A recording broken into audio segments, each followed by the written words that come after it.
The letter arrived on a Tuesday, and by Wednesday morning, Clara Weston had already convinced herself that the man who sent it was going to send her straight back to Cincinnati the moment he laid eyes on her. She stood in front of the cracked oval mirror that hung above the washstand in her small boarding house room, turning sideways and pressing her hands flat against the curve of her stomach, willing it to be different than what it was. The corset she had laced herself into that morning had done what it could, cinching her waist and pushing the fullness of her figure into something she hoped might pass as fashionable. But Clara was not a fool. She had seen the fashion plates in the women's magazines, had compared herself to the narrow-waisted illustrations enough times to understand the distance between what she looked like and what was considered desirable. Her hips were wide, her arms soft, her face full and round beneath her dark brown hair. She was, by every standard the ladies of Cincinnati society had ever whispered behind their gloved hands, a large woman. And she had agreed, through a series of carefully worded letters, to marry a man who had never seen a single inch of her. The agency that had arranged the correspondence had been called the Western Hearts Matrimonial Service, run by a sharp-eyed woman named Mrs. Edna Holloway out of a small office on 5th Street. Mrs. Holloway had assured Clara, in the practiced tones of someone who had given the same assurance many times before, that the men of the frontier were practical people who valued a woman for her character, her industry, and her willingness to build a life. They were not concerned, she had said, with the vanities of city society. Clara had wanted to believe her. She had wanted to believe it so desperately that she had written her first letter to Elijah Croft of Broken Elk, Wyoming Territory, in the autumn of 1882, and had spent the following 4 months exchanging correspondence with a man whose words on the page were so steady and so unexpectedly warm that she had found herself folding each letter into her apron pocket and carrying it with her through the long days of work at her aunt's dress shop. Elijah Croft was, by his own description, a trapper and hunter who had built a cabin in the foothills of the Bighorn Mountains, a half-day's ride from the small town of Broken Elk. He had come to Wyoming from Missouri 10 years prior, had built his life with his own hands, and had reached the age of 31 with a solid homestead, a thriving trade in beaver pelts and elk hides, and the growing conviction that a man ought not live alone forever. He was direct in his writing without being cold, honest about the hardships of frontier life without making them sound hopeless, and possessed of a quiet, steady humor that had made Clara laugh out loud on more than one occasion while reading his letters by candlelight. He had not asked her to describe herself beyond what was necessary. He had asked about her interests, her temperament, whether she could ride a horse, whether she was afraid of thunder. He had asked what she loved most about autumn, and whether she preferred the sound of rain on a roof or the silence of snow. He had not asked about her figure, and she had not offered the information. And now, standing in front of the mirror on the morning she was to board the westbound train, that omission sat in her chest like a stone. She was 24 years old, and she had spent most of those years being told, in one way or another, that her body was a problem to be managed. Her mother, God rest her, had said it kindly, pressing Clara's soft hands between hers and murmuring that she ought to be careful, that men noticed these things. Her aunt had said it less kindly. The girls at the dress shop had said it in glances, and in the particular way they fell silent when Clara walked into a room. And now, Clara was getting on a train to Wyoming to marry a man who did not know, and the thought of the moment he would find out, the moment he would see her stepping down from that train onto the platform at Broken Elk, made her feel as though the floor were tilting beneath her boots. She picked up her traveling bag, looked at herself one last time in the mirror, and said quietly, to no one but herself, "Well, Clara, you made the decision. Now go live it." The journey from Cincinnati to Wyoming Territory in the spring of 1883 was not a swift or comfortable affair. The railroad had made it possible, but possible and comfortable were two entirely different categories, and by the time Clara had transferred trains twice, endured 3 days of jolting car seats and coal dust, and the particular intimacy of sleeping upright beside strangers, she had long since ceased worrying about her corset and begun simply trying to survive. She ate the food she had packed, drank water when she could get it, watched the landscape change outside her window from the green river valleys of Ohio to the flat expanse of the plains. and then, with a kind of slow, breathtaking drama, into the rising country of Wyoming. She had not expected to love it as immediately as she did. The mountains appeared on the horizon somewhere west of Laramie, distant and blue and enormous, and Clara pressed her face to the glass and felt something inside her chest loosen for the first time in days. There was a scale to it that she had never encountered in Cincinnati, a vastness that made the concerns she had been carrying feel, not small exactly, but manageable. As if the land itself were saying that there was room enough here for all kinds of things. Broken Elk was a town of perhaps 400 people in 1883, situated in the wide valley between two swelling ranges of hills, with the higher peaks of the Bighorns visible to the west on clear days. The main street was unpaved, lined on both sides with the characteristic architecture of a frontier town. A general store, a livery, a post office that also served as the telegraph office, a doctor's practice that shared a building with a barber shop, two saloons, a church of the non-denominational variety that held services every Sunday and prayer meetings every Wednesday. A seamstress, a bank that had been established only 3 years prior. The whole of it had the look of a place that was still deciding what it wanted to be when it grew up. Buildings going up alongside empty lots, new lumber alongside weathered boards. The train pulled into the small depot at 2:30 in the afternoon on a Thursday in late March, and Clara sat in her seat for a full minute after the other passengers had begun to rise and collect their things, gripping the handle of her traveling bag and looking out the window at the platform where a small cluster of people had gathered to meet the arrival. She was looking for him before she could stop herself, scanning the faces on the platform, trying to match a man to the words she'd been reading for 4 months. He had described himself as tall, with brown hair he kept somewhat long because there was rarely occasion to cut it, and he had mentioned, with the kind of dry understatement she had come to associate with his writing style, that he was generally considered large by most accounts. She saw him the moment she stepped down from the car. He was standing apart from the cluster of people at the far end of the platform near the depot wall, and he was unmistakable. Elijah Croft was, without question, the largest man she had ever seen in her life.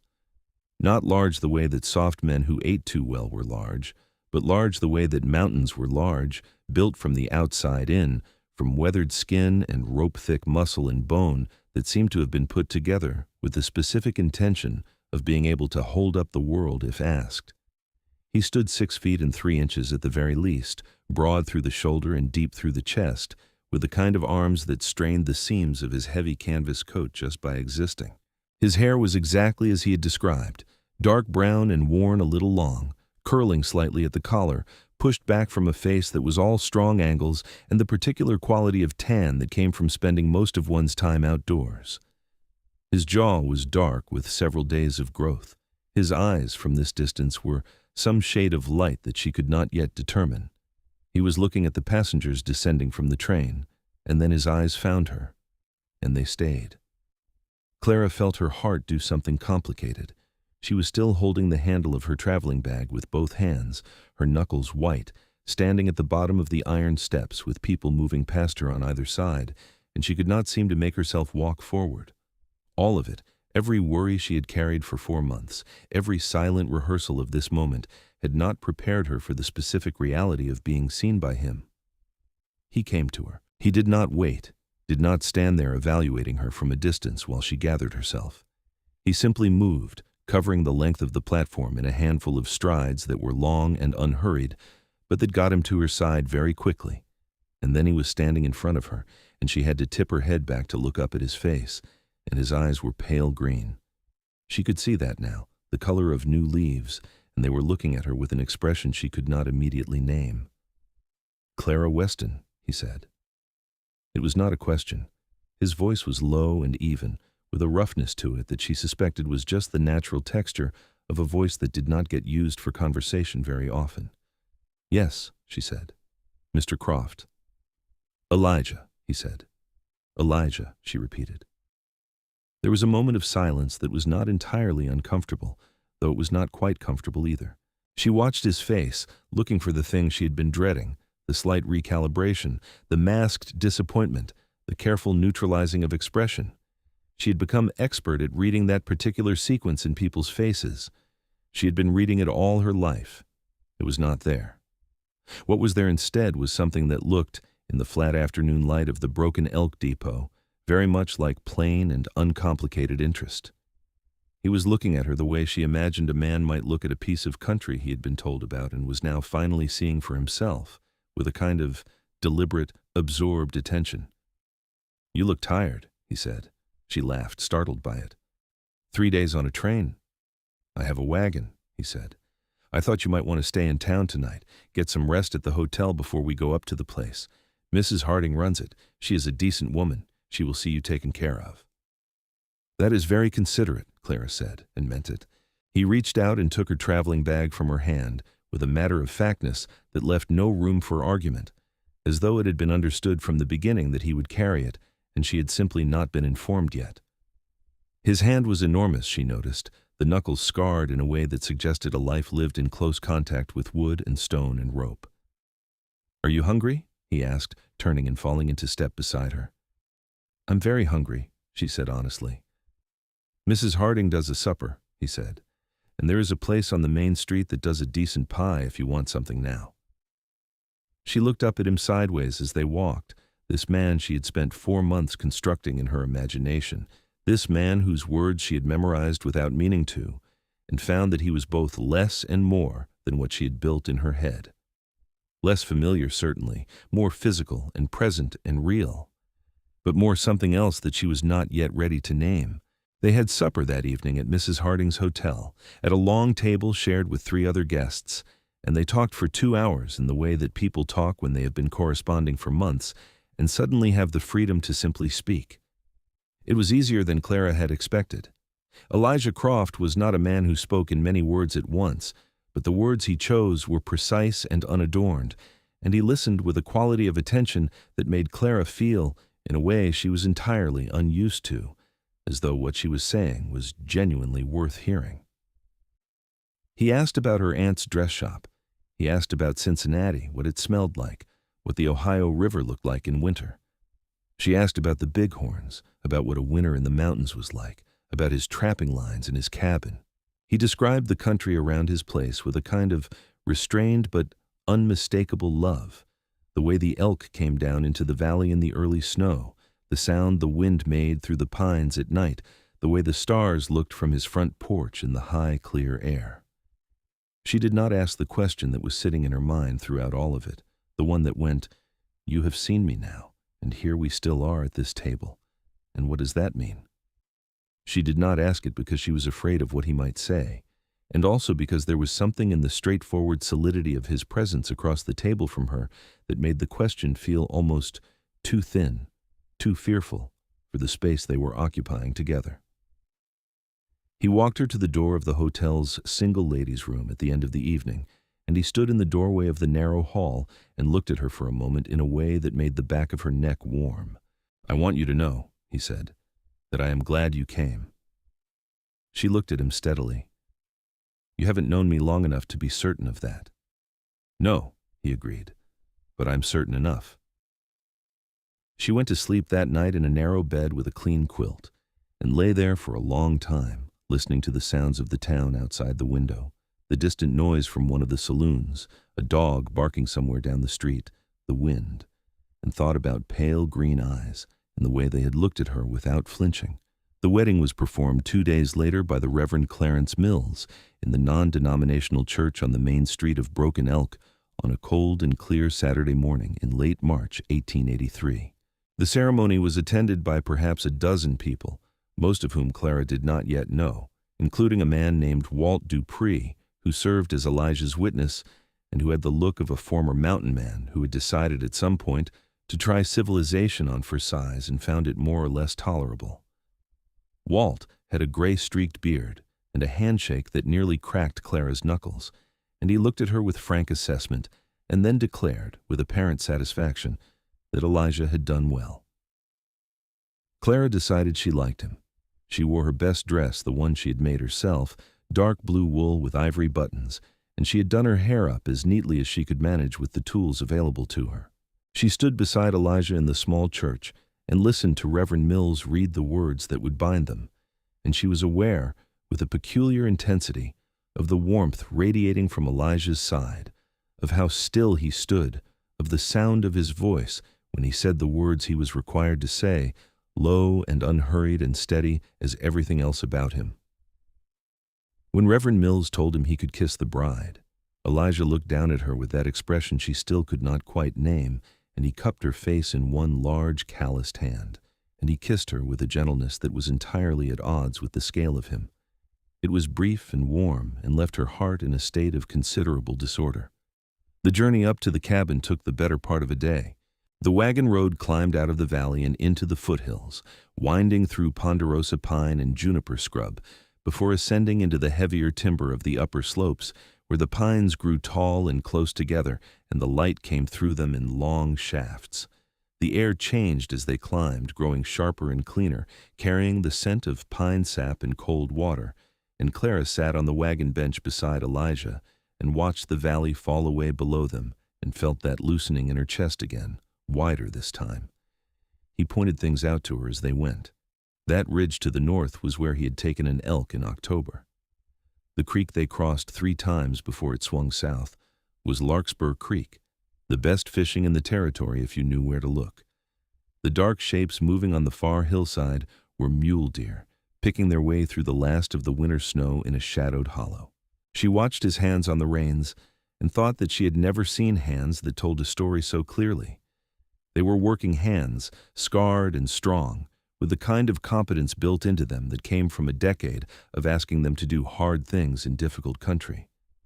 The cabin was, as he had described it, set in a clearing at the edge of a pine-covered slope, with a view down the valley to the south and the higher peaks visible above the ridgeline to the west.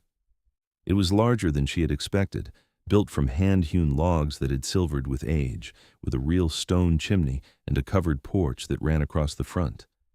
There was a barn behind it, a smaller outbuilding, a kitchen garden that was still dormant under a skim of late snow. A creek ran through the property perhaps 100 yards to the east, and its sound was continuous and low, a soft running thread beneath everything else. It was not what she had grown up with. It was not what she had known. But standing there in the cold spring air with the mountains above and the valley below, and the smell of wood smoke coming from the chimney, Clara felt something she had not expected to feel quite so quickly or so completely. She felt like she had arrived somewhere she was meant to be. The first weeks of her marriage were a kind of education. There was a great deal to learn and very little time to be shy about learning it. The cabin had one main room that served as kitchen, sitting room, and the general business of daily life, with a sleeping loft above, reached by a sturdy wooden ladder, and Elijah had clearly done his best to make it adequate for 2 people in ways that touched her more than she let on.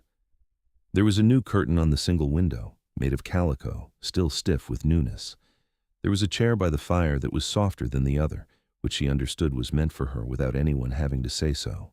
There was a small shelf above the fireplace that held, among the practical items of tools and supplies, a blue glass bottle she could not identify the original purpose of, but which caught the light in the afternoons and threw small patches of color onto the log walls.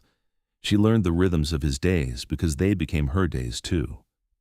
He rose before dawn, always, and by the time she came down from the loft, he had already built up the fire and often had coffee ready, the real kind, brewed strong in a battered tin pot, and he would be sitting at the table or standing at the window looking out at the early light with an expression of quiet attentiveness, as though the day were something to be read. He checked his trapping lines 3 times a week, a circuit that took him several hours on horseback, and on those mornings she had the cabin to herself and spent the time in the way she had spent most of her life, working, baking bread and tending the kitchen garden, and learning the particulars of a wood stove that had its own strong opinions about draft and temperature. She was a good cook. This was not something she had ever thought of as notable, because cooking had always been simply one of the things she did, but she could see it register for Elijah the first time she put a proper supper on the table, venison with dried onion and a thick bread she had made that afternoon, and he ate 2 large servings without speaking, and then looked up at her with an expression of uncomplicated satisfaction that was more gratifying than she could have predicted. "You made this bread from the flour in the pantry?" he asked. "I did," she said. "I have been eating my own bread for 10 years. he said. Mine is not good, she laughed. I will show you if you like. I do not think I am built for bread making, he said, looking at his hands in a doubtful way that made her laugh again. What she was slower to understand, what she circled carefully in those first weeks without approaching directly, was the matter of his feelings toward her. He was kind, consistently and without exception. He was thoughtful in the undemonstrative way of a practical man, the way that showed up in actions rather than words, in the fact that he always made sure the fire was built before she came downstairs, in the way he adjusted his pace when they walked together so that she did not have to hurry, in the way he had, without making a thing of it, arranged for her to have the better half of the built-in bed in the loft, the side closer to the wall where the cold did not reach as readily. But he was also careful with her in a way she could not quite interpret. He did not reach for her casually the way she sometimes thought a husband might. He was not cold, precisely, but there was a restraint about him that she could not tell was shyness or respect or something else entirely. He did not look at her with anything she could read as disappointment, but she could not bring herself to trust that fully yet either, and she was still, in the privacy of her own mind, carrying the old weight of waiting for the moment when it would show up. The moment she had been dreading arrived in the second week, not in the way she had imagined it. She had been trying to reach a high shelf in the pantry and had given up on her tiptoes, and instead tried to climb onto a low stool, and the stool had shifted on the uneven floor, and she had come down hard against the pantry doorframe with a gasp that brought Elijah across the cabin in about 3 strides. He caught her by the arms, steadying her, and she straightened and said quickly, I am fine, only clumsy.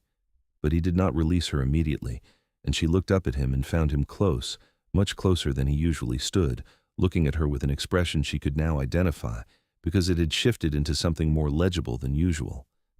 It was concern, real and uncomplicated, and without any of the things she had been looking for in it. You are sure, he said. His hands were still on her arms, and she was aware of the warmth of them through the fabric of her sleeves. Quite sure, she said, and then, because she was tired of carrying the stone in her chest, and because there was something about being held by his hands that made her feel steadier than she had in a long time, she said, I want to ask you something. Ask, he said. When you saw me at the depot, she said, when I stepped off the train, what did you think? He looked at her for a long moment. She watched his face.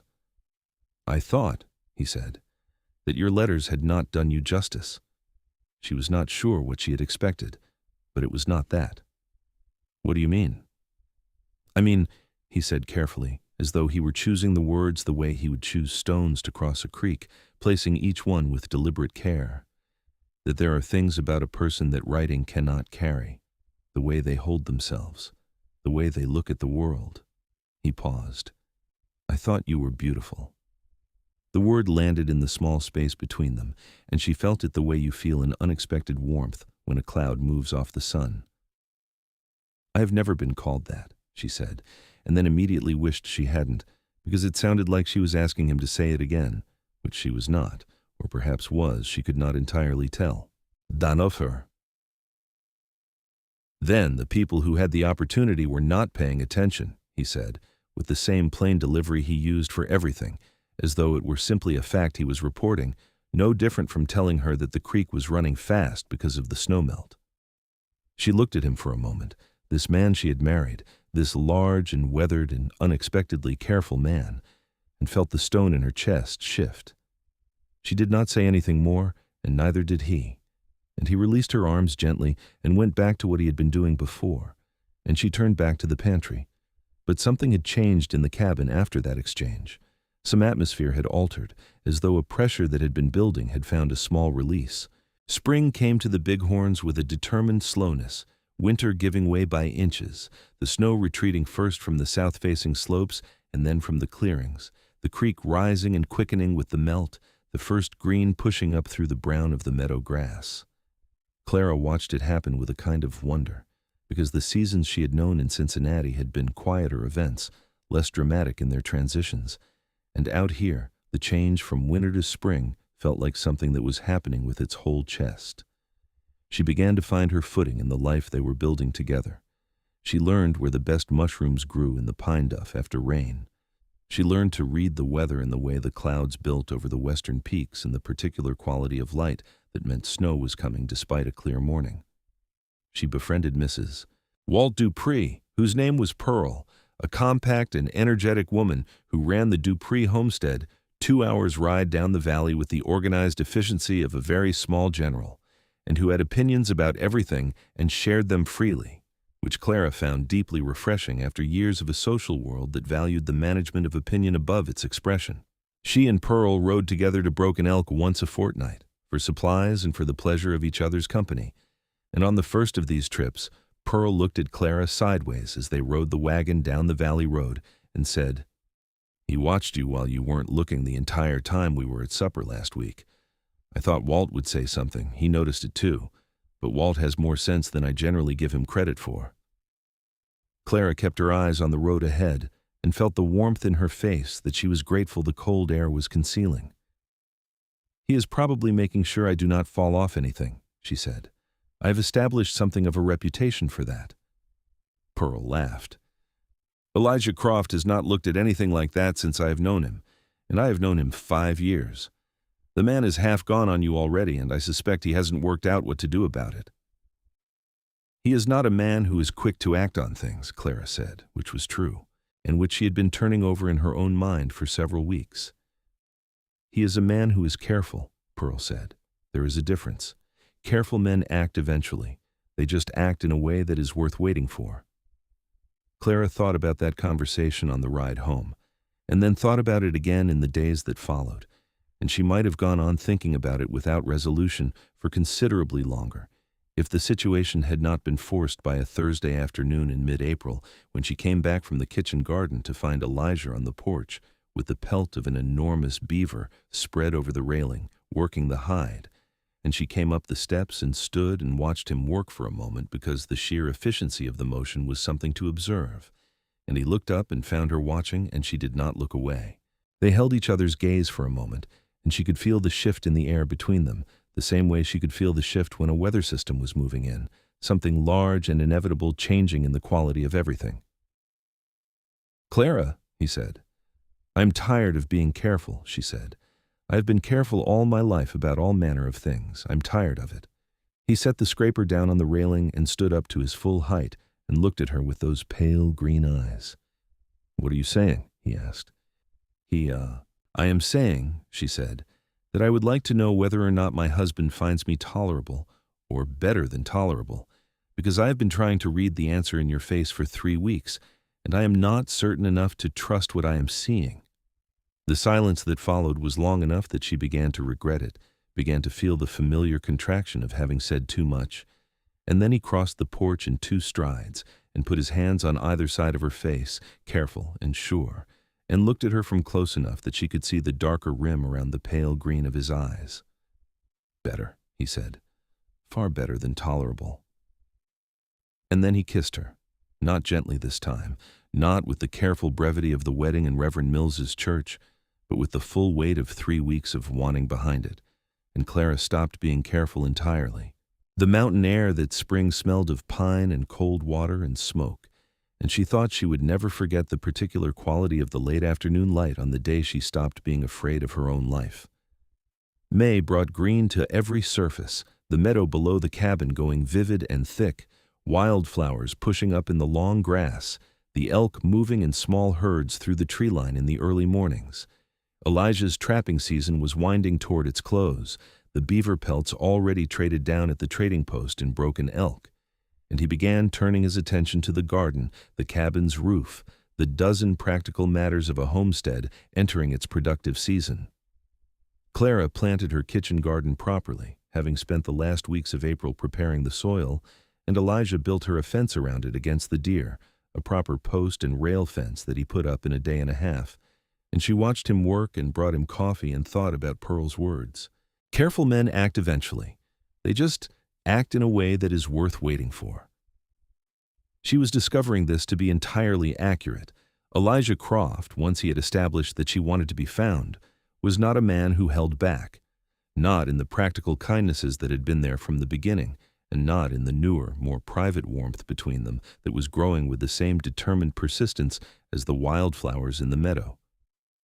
He was not a man of many declarations, but he had a way of reaching for her hand when they sat on the porch in the evenings, just taking it as though it were simply where his hand belonged, and he had a way of looking at her sometimes when she was talking that made her feel, fully and without reservation, seen.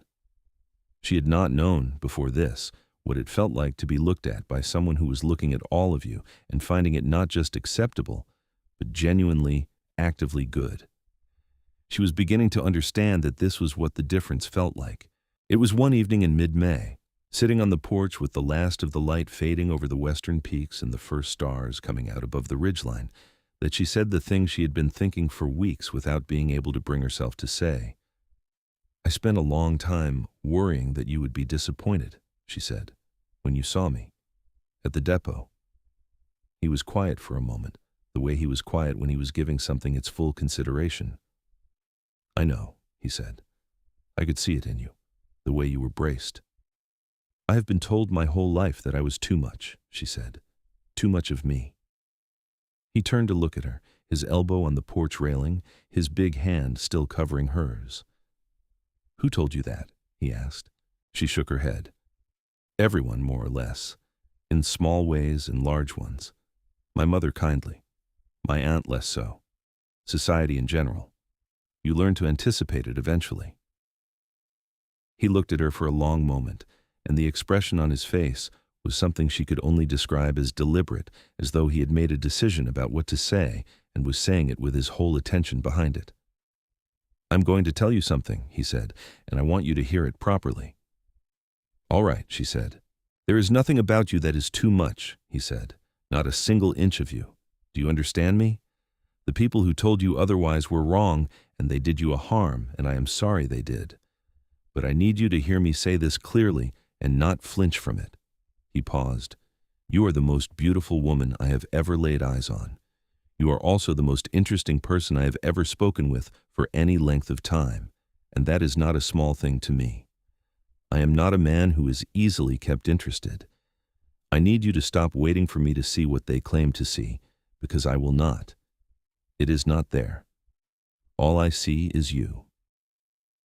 Clara looked at the mountains and breathed very carefully until she trusted herself to speak. "You are a difficult man to defend yourself against," she said finally. "I am not trying to attack you," he said, with a hint of the dry humor she had come to love in his letters and had found, to her considerable pleasure, was just as present in person. "I am trying to love you. There is a difference." She turned and looked at him fully then, this mountain man with the scarred hands and the long faded Missouri accent and the pale green eyes that had not once looked at her with anything but that particular quality of steady and specific and entirely personal interest. "I believe you are managing it rather well," she said.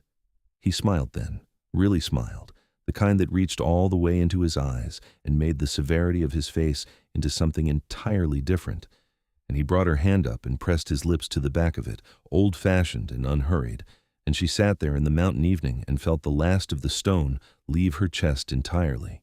Summer in the Bighorns was a thing of such particular glory that Clara sometimes stopped in the middle of whatever she was doing simply to look at it.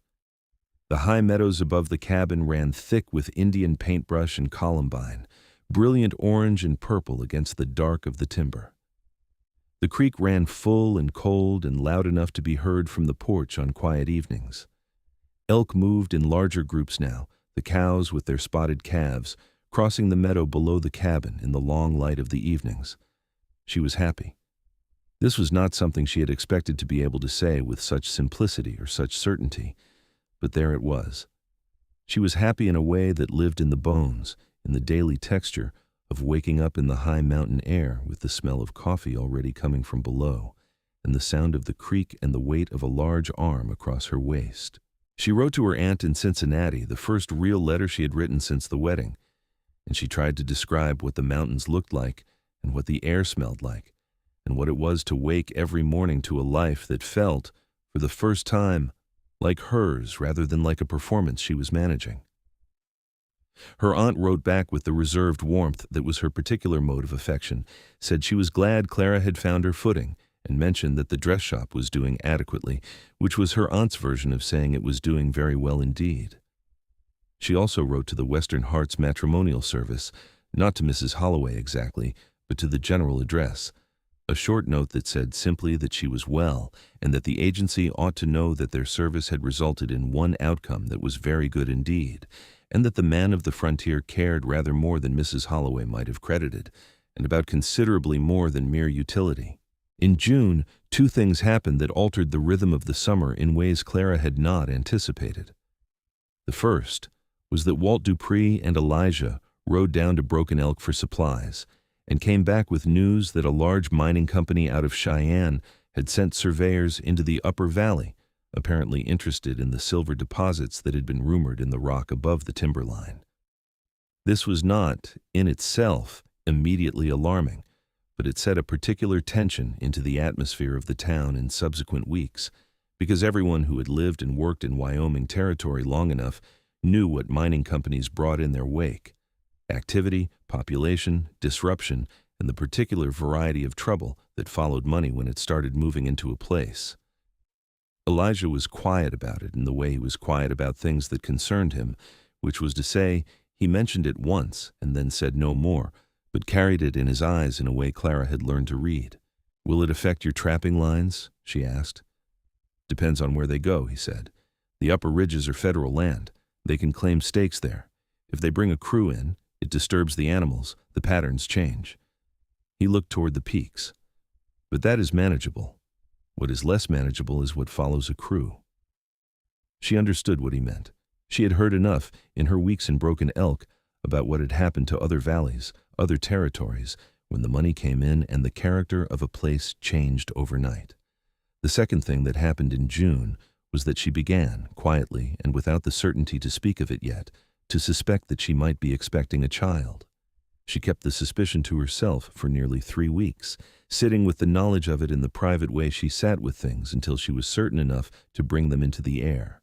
But by late June, she was certain, and she told Elijah on a Sunday evening after supper, sitting at the table with the last of the daylight coming through the calico curtain, and she watched his face and saw something move across it that she did not have words for.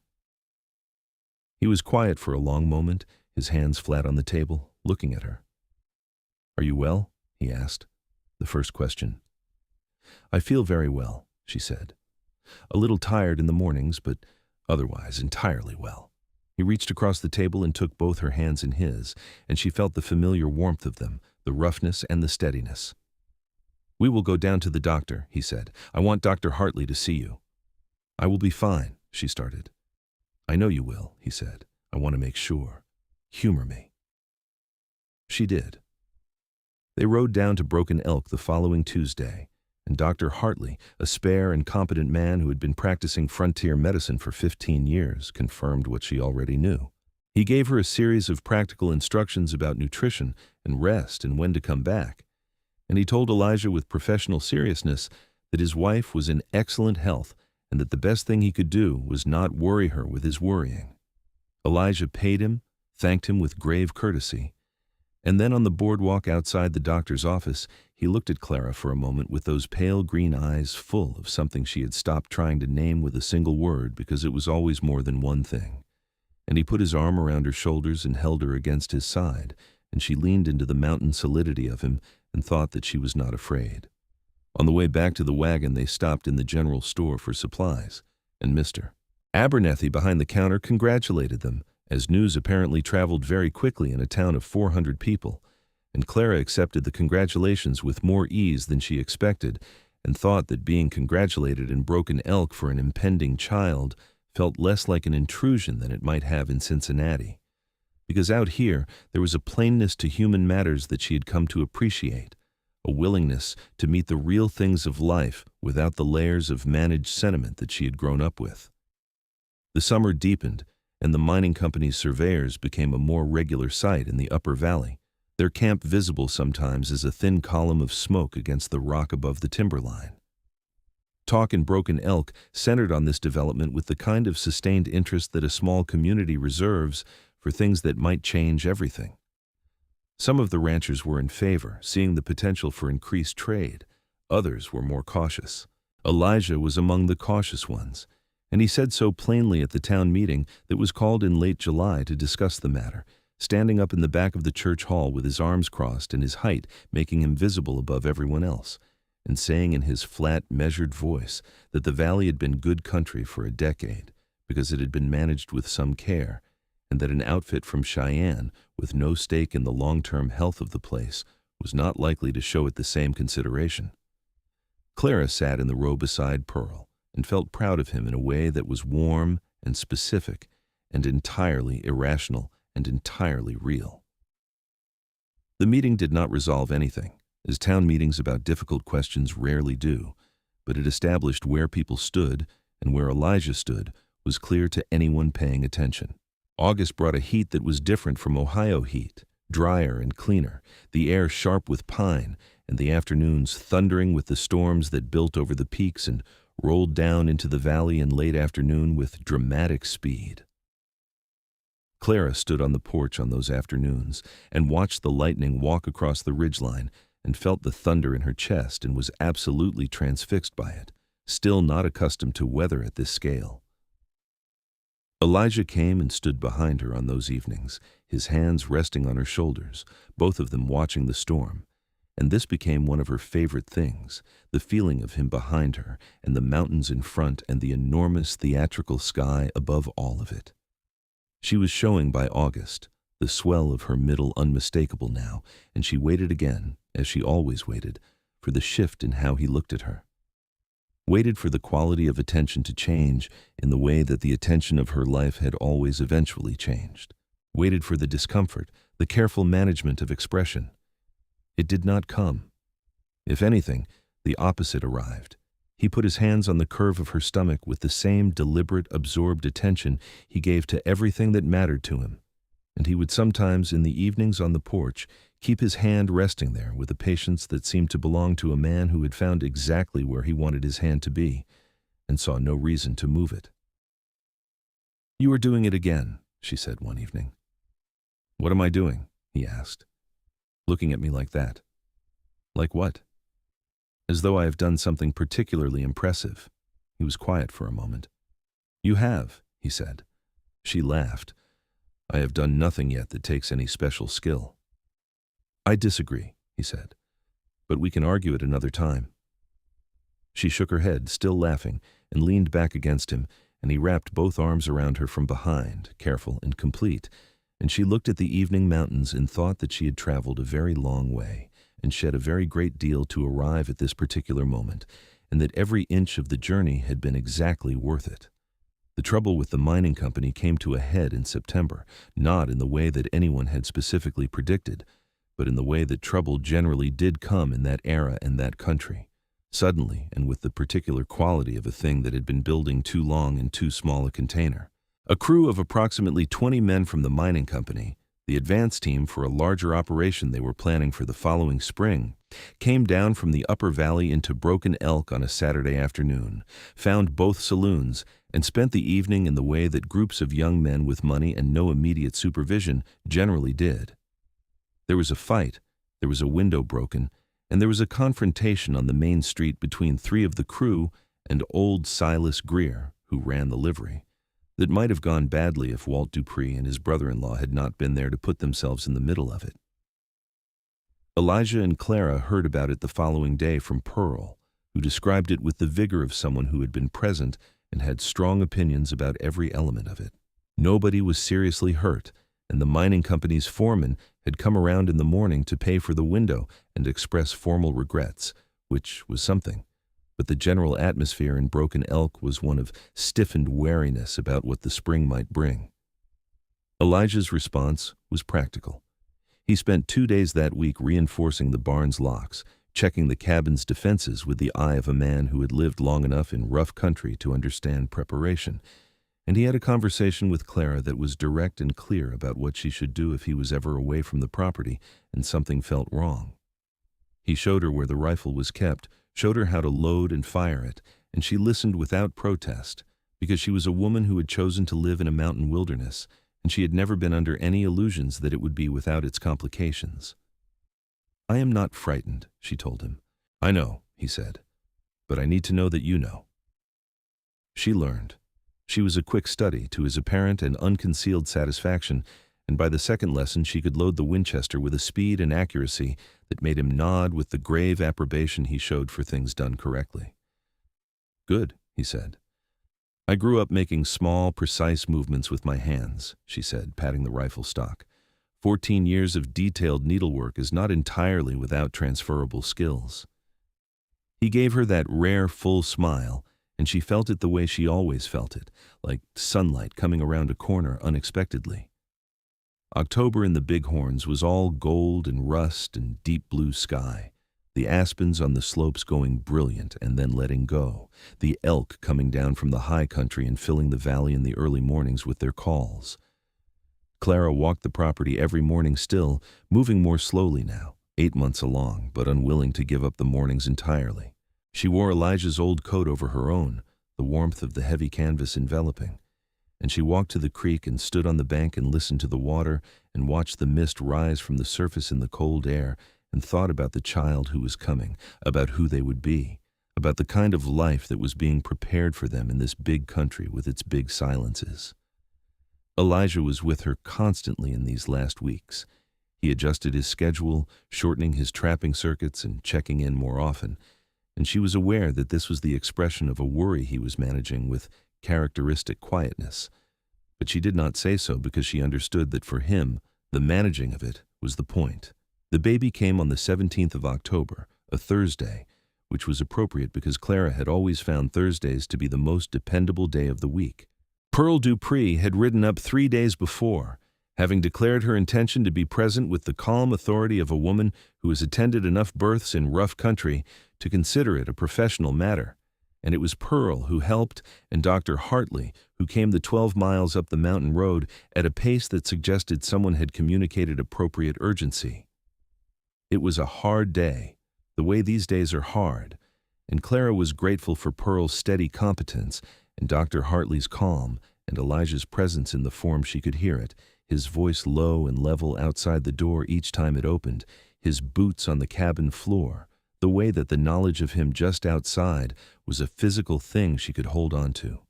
The baby came in the late afternoon with the golden October light slanting through the calico curtain, and it was, as Elijah had perhaps expected, given the scale of everything else in his life, a boy.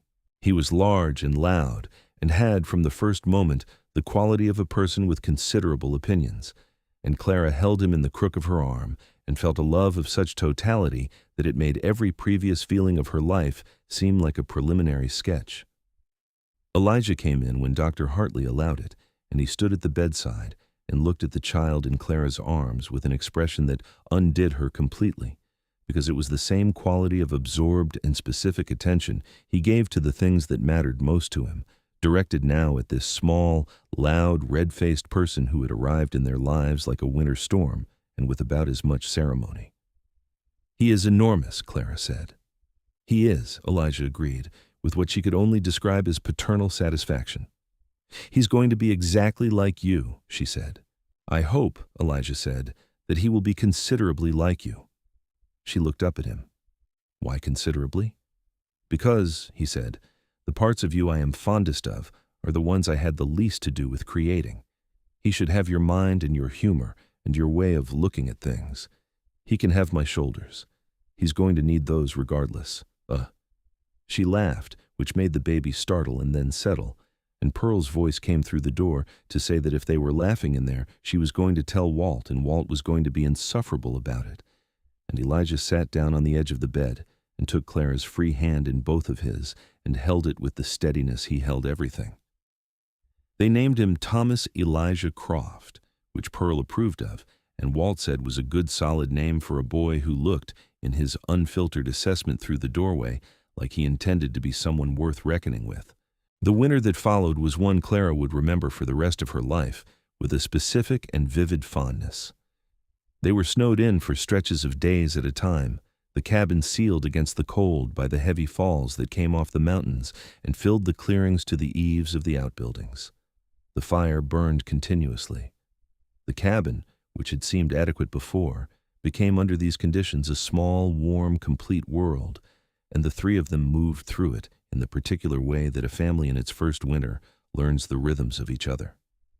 Thomas was a good baby in the sense that he was enthusiastic about existing and communicated this enthusiasm at considerable volume, but he was also deeply and demonstrably attached to warmth and proximity, and Clara spent a great deal of that winter with him in the sling she had made from wool flannel, which left her hands free to do what needed doing while keeping him content. Elijah, who had spent 10 years alone in a very quiet cabin, adjusted to the new volume of his household with a grace that she had not taken for granted, because she knew it had cost him something, even if he never said so. He was, as a father, exactly what she might have predicted if she had thought to predict it: patient, deliberate, physically capable in ways that were immediately useful. He could settle Thomas against his chest with one large hand, and the baby would quiet in a way that he sometimes would not for Clara, and she suspected it was simply a matter of scale, that being held by something that large communicated to some fundamental part of the baby's nervous system that no danger of any kind was operationally possible. She told Elijah this, and he looked at her with that dry expression. "Are you saying he is not sleeping because he does not find you adequately threatening?" "I am saying," she said, "that you are very large, and it is apparently very reassuring to a person who is approximately the size of your forearm." He considered this. "I will take it," he said. The mining company matter resolved itself in the winter as well, not through any dramatic confrontation, but through the ordinary workings of money and distance. The company's operations were suspended for the season, and in February, a letter arrived at the post office in Broken Elk, addressed generally to the community, informing them that following a reassessment of the projected costs of operation in the high country, the company had determined the Broken Elk site to be insufficiently profitable to warrant further development. The Upper Valley was, it appeared, more expensive to mine than the silver it contained could justify.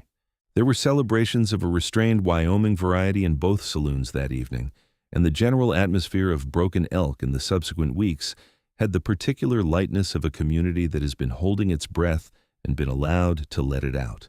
Spring of 1884 came with the same slow drama as the previous year, and Clara emerged from the winter with the feeling of a woman who had been tested and had discovered things about herself in the testing that she was genuinely glad to know.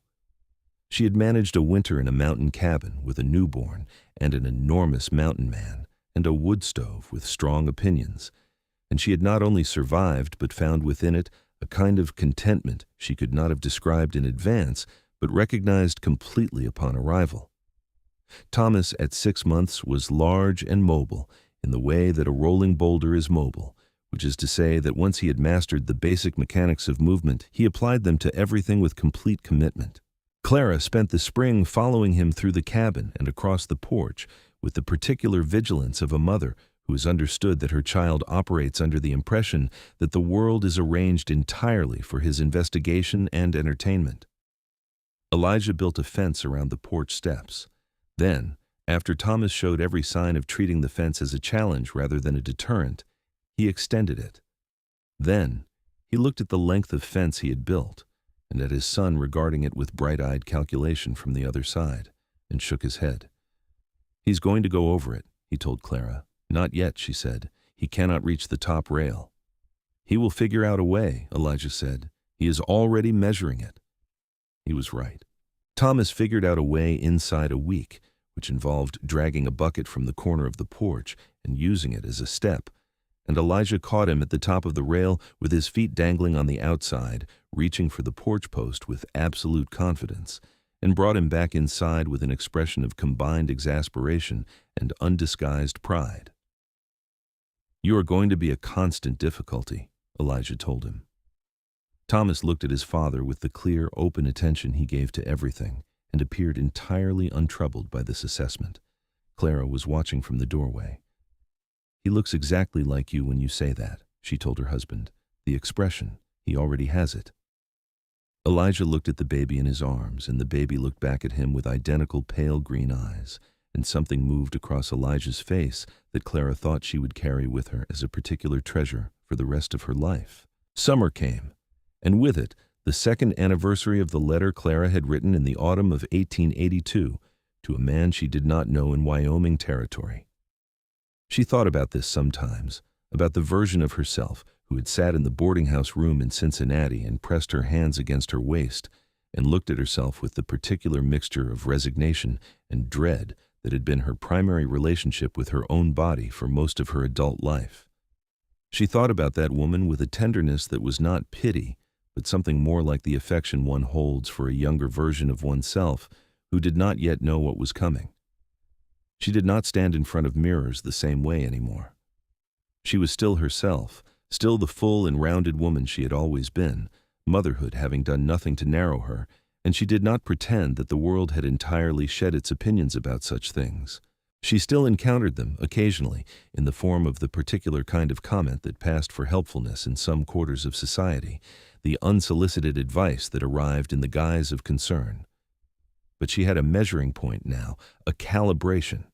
She had a man who had put his hands on her face and told her plainly what he saw, a man who reached for her in the dark without reservation, without the sense that there was something to be managed or tolerated in the reaching.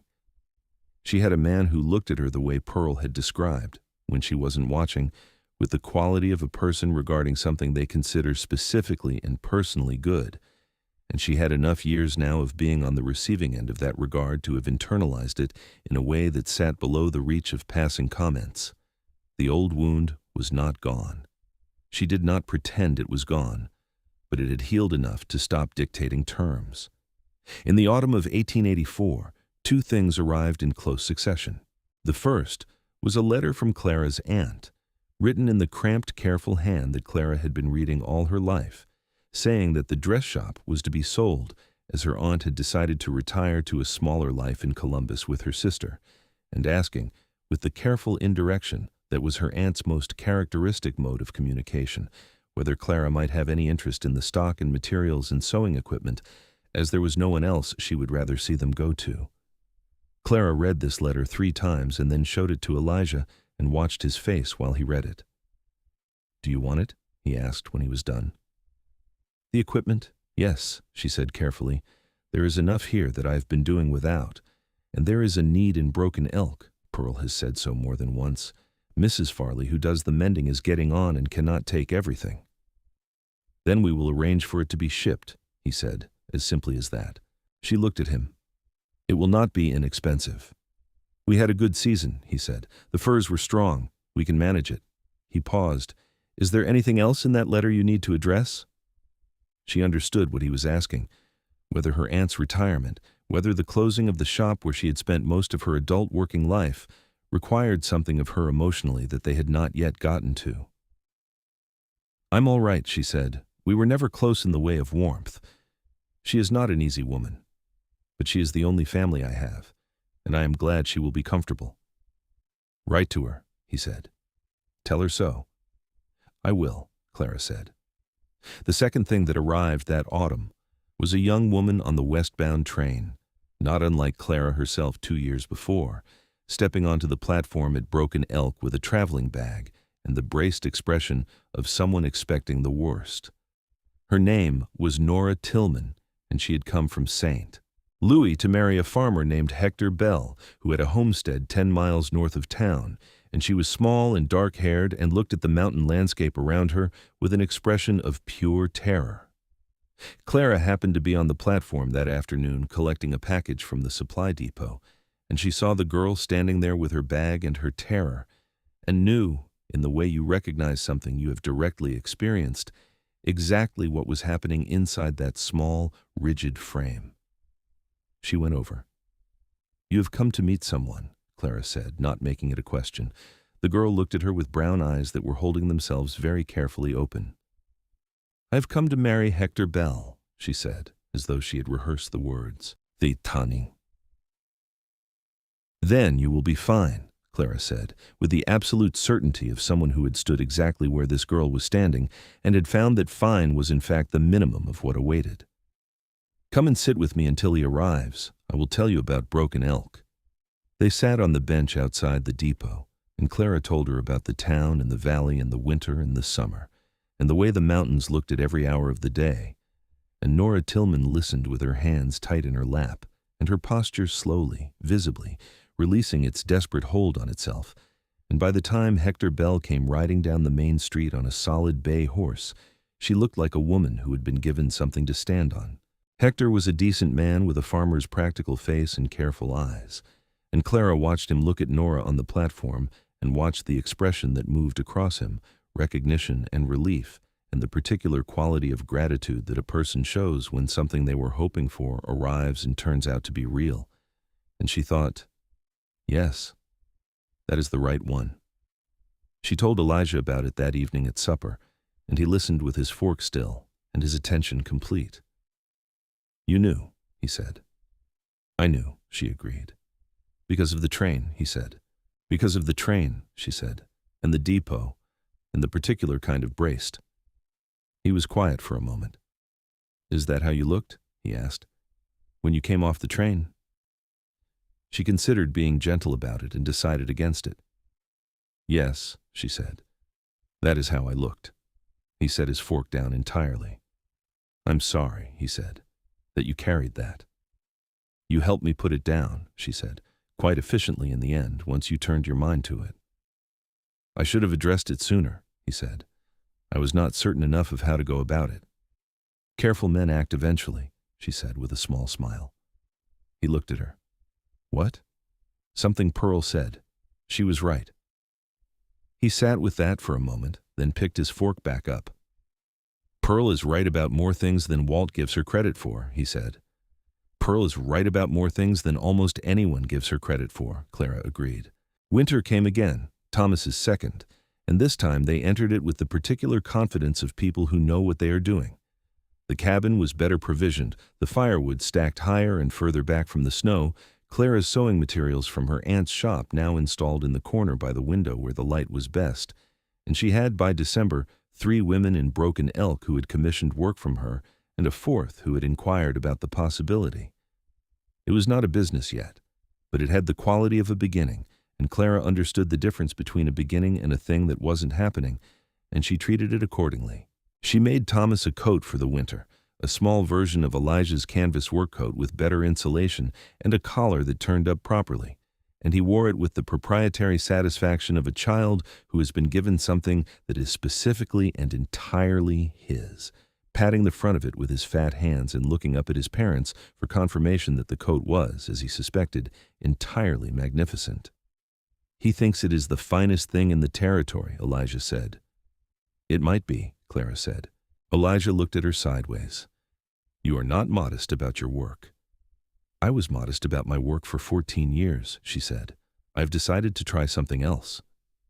He laughed, the low, real laugh that she had been drawing out of him for 2 years now with increasing frequency, and she filed it away with all the other particular sounds and textures of this life she had built, the laugh and the creak and the wind and the pines, and the voice from below the loft on cold mornings telling her the coffee was ready.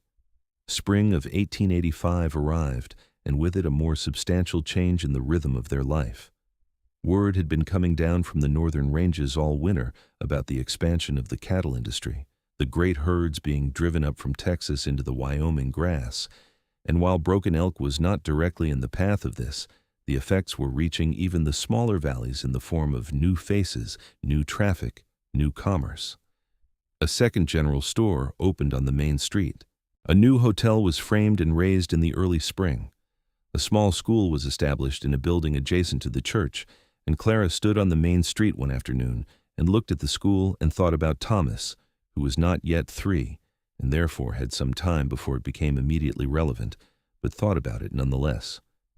She thought about the child she was carrying as well, who had been making their presence known since February, with the same quiet persistence that she had come to associate with decisions she had already made before she was entirely conscious of making them. This one, she felt, was going to be different from Thomas in character, if not in volume, more interior, more deliberate. She had no basis for this beyond the ineffable and probably unreliable intuition of a second-time mother, but she held the feeling. She told Elijah on a Saturday in March, with the snow still deep outside and the cabin bright with firelight, and he took it in with the same steady quality he had taken everything, that grave, absorbing attention, and said the same first question he had said the first time. Are you well? Entirely, she said. He nodded, held her hands across the table, looked at her with those pale green eyes. Good, he said.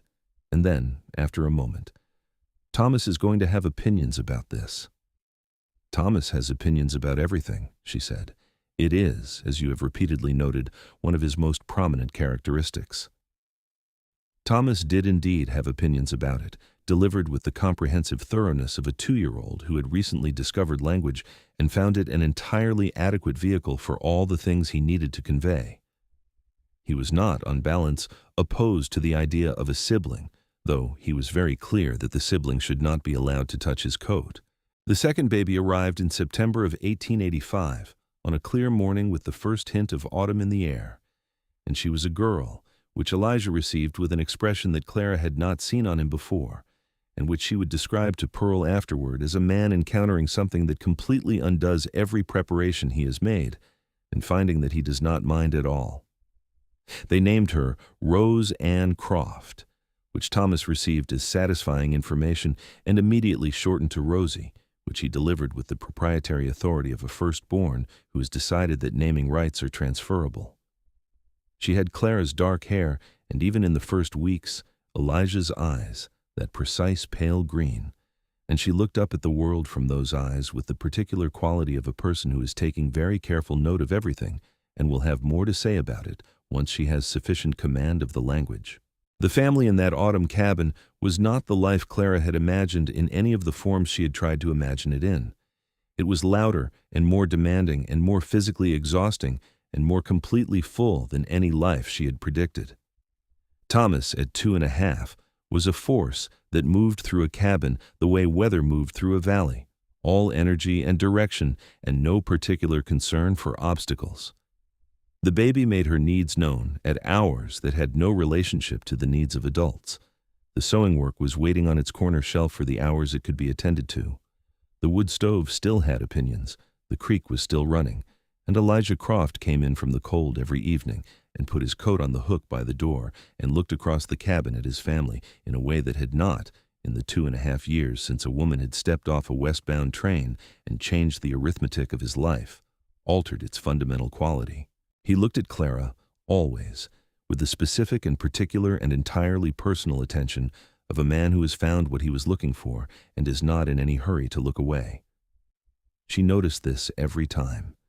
She collected it the way she had once collected his letters, each instant stored and held, and she thought sometimes about the woman at the mirror in the Cincinnati boarding house, pressing her hands against her waist and dreading the moment of being seen. She wanted to go back to that woman and tell her something. Not that everything was going to be perfectly easy, because it had not been, and not that fear was unreasonable, because it was reasonable, because the world had given her every reason for it. But she wanted to tell her, there is a man, and he will see you with his whole attention, and he will say that you are beautiful and mean every syllable, and you will spend years watching him look at your children with those pale green eyes, and you will know, without any reservation at all, that it is true. She could not go back, of course. She could only be here, in this cabin in the Bighorns in the autumn of 1885, with Thomas asleep in the loft and Rose Ann small and warm in her arm, and Elijah sitting across the table from her, the firelight on his face, reading the almanac for the coming winter with the same absorbed attention he gave to everything that mattered. She watched him until he felt it, which never took long, and he looked up and found her looking and did not look away. "What?" he asked in the low, even voice she had heard for the first time on a train platform in late March of 1883. "Nothing," she said. "Only looking." He held her gaze for a moment with the quality she had never been able to name with a single word, and then he reached across the table and put his hand over hers without looking away, covering it completely, warm and certain and entirely without reservation. Outside, the wind moved through the pines above the cabin with the sound she had learned was specific to this place, to this mountain slope, to this particular stand of trees at this particular hour of the evening. The creek ran its continuous low note beneath everything. The fire held the cold at the walls. Elijah turned back to his almanac with his hand still over hers, and Clara looked at the sleeping baby in her arm and felt the whole, complete, overwhelming weight of a life she had been afraid to hope for and had somehow arrived at anyway. And she thought that the distance from the mirror in the boarding house to this table was not measured in miles, though the miles were considerable, but in the slow and difficult and entirely worth it work of learning to let someone see you. All of you. Every single inch. Years later, when Thomas was tall and broad-shouldered in the way that had been entirely predictable to anyone who had ever stood next to his father, and Rose Ann had the fierce, precise intelligence and the pale green eyes and the habit of looking at the world with a quality of absorbed attention that was purely Elijah's. And there was a third child, a boy named James, who had Clara's dark hair and her humor and his father's hands. The cabin was full in a way that required building on, which Elijah did over the course of 2 summers with Walt's help, adding a proper sleeping room off the back and a larger kitchen and a second porch that faced east so that mornings could be had in the light.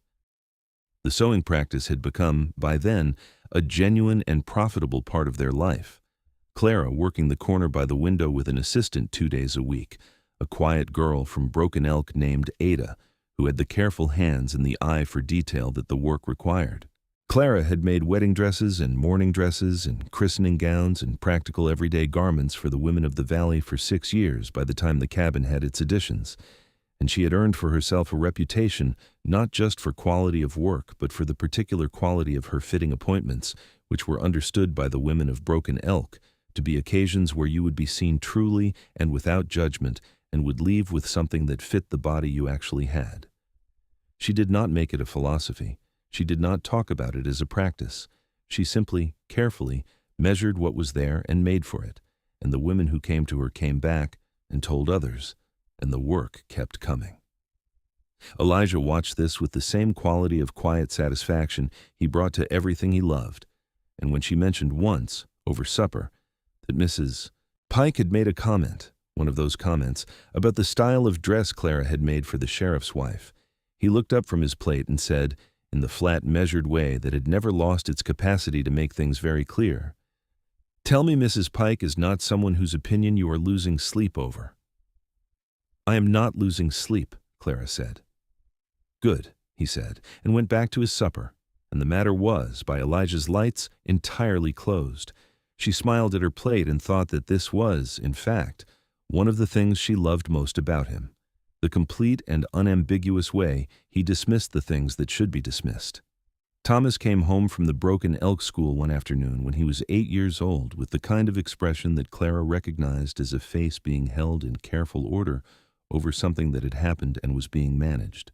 She sat him down at the kitchen table and asked, and he told her, with the precise, deliberate delivery he had inherited from his father, that a boy in his class had said something about his mother being fat. Clara looked at her son for a moment. He was looking at her with those pale green eyes, waiting with a patience that was absolutely Elijah's to see what she was going to do with this information. "What did you say to him?" she asked. Thomas was quiet for a moment.